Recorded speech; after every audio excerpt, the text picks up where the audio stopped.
Hi, it's Bridgette. Welcome to Above Life channel. I want to talk to you a little bit about what channeling is. I know there's a lot of variations about channeling in terms of psychic work, and so I want to be real clear with you about what I do and how I do that. So channel is sort of like when you want to find a particular website and you enter the URL. You enter the website name. Now, if you put a .net instead of a .com or a .org instead of a .com, for example, you could end up at a totally different website. Well, with channeling, it's the same way. You tune in to a direct connection or communication line. And when you get to that particular website, then you can search and access the information on that site.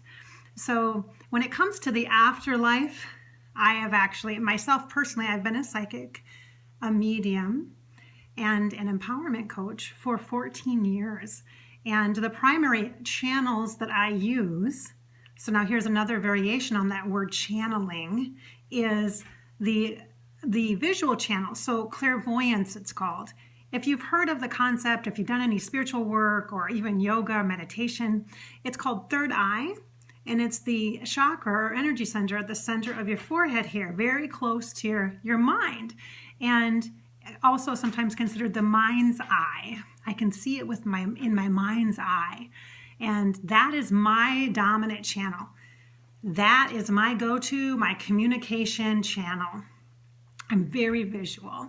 And you'll see that because I'll describe it to you in the videos that I share. And also my secondary channel, I would say, is my clairsentient channel, which is the heart channel. And everybody, now come in real close because I have to tell you, everybody channels in their heart. Everybody does. And when I say everybody channels in their heart, I mean you receive and you communicate, you connect in your heart space. So the term channeling is a connection space or a connective flow.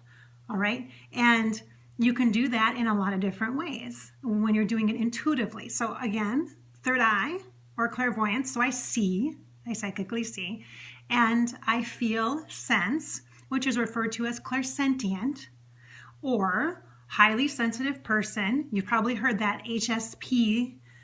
It was kind of like a buzzword or a popular kind of self-development, intuitive topic a couple of years back. Highly sensitive person or sensitive person. Everybody connects in the heart space, and the way you interpret and utilize that channel of information, messages, and energy can either help you or it can be really overwhelming, which is why we have a lot of situations. People have a lot of situations where they have panic attacks or anxiety or depression. That's energy stuff. That means you are a channeling in your heart and it's overflowing or it's too much or it's tricky. Most of the energy that you're feeling, sensing, most of it, like 98, well, maybe not 98, but in the 90% range, is not even yours. It's stuff you're picking up from other people, from relationships, from social media, from stuff you're watching on TV or things you're listening to on the radio or music or what have you. And which means, by the way, you can also utilize that channel, that heart channel, to be able to give you positive energy vibes. So positive inputs, positive information, positive messages, stuff that you hear and you feel, which brings me to another channel. The auditory channel, or it's considered clairaudience. So it's like psychic hearing or listening. And that one is tricky because in human life, we don't listen very well. At least I don't. I'm not a good listener. I mean, I try to be a good listener, but I have 4 kids and all the time at me. And so, kind of selective hearing, right? That's kind of what you do spiritually, intuitively, when you listen either to your soul's voice or to guidance from angels or in answers to prayers or in meditation. Sometimes we're selective about what we actually hear or allow ourselves to process in our information channel, and selective in a way that we don't want to hear it. We know what the right thing is to do for us right now. We know what the right thing is right now, but we're not willing to do that, so we're not going to hear it. So clairaudience is the ability to hear spirit. And I also hear spirit as well, but that's probably my third thing. So once I connect, I can see, I feel and sense a spirit and their energy vibration, then I can better hear them.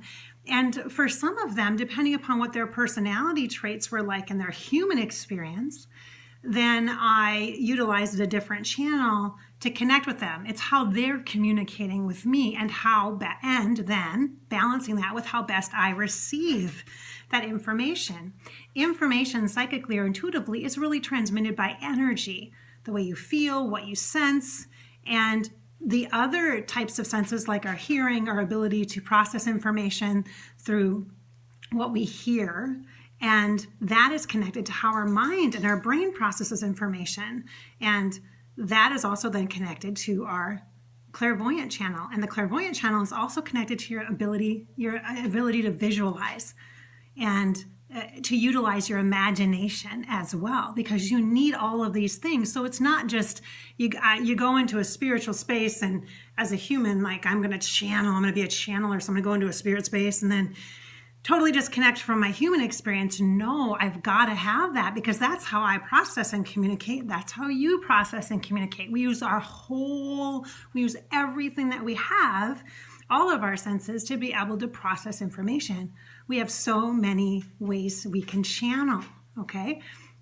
So I hope that this video helps you to understand a little bit more about channeling, about some of the psychic ways or the intuitive ways that we all channel and process information. I would like to talk specifically about how spirits come through and how it is they're even able to connect with us. So I will do that in another video. This is Bridgette. Thank you for being here and now at the Above Life channel. Be sure to subscribe so you can get access to the weekly channeling videos.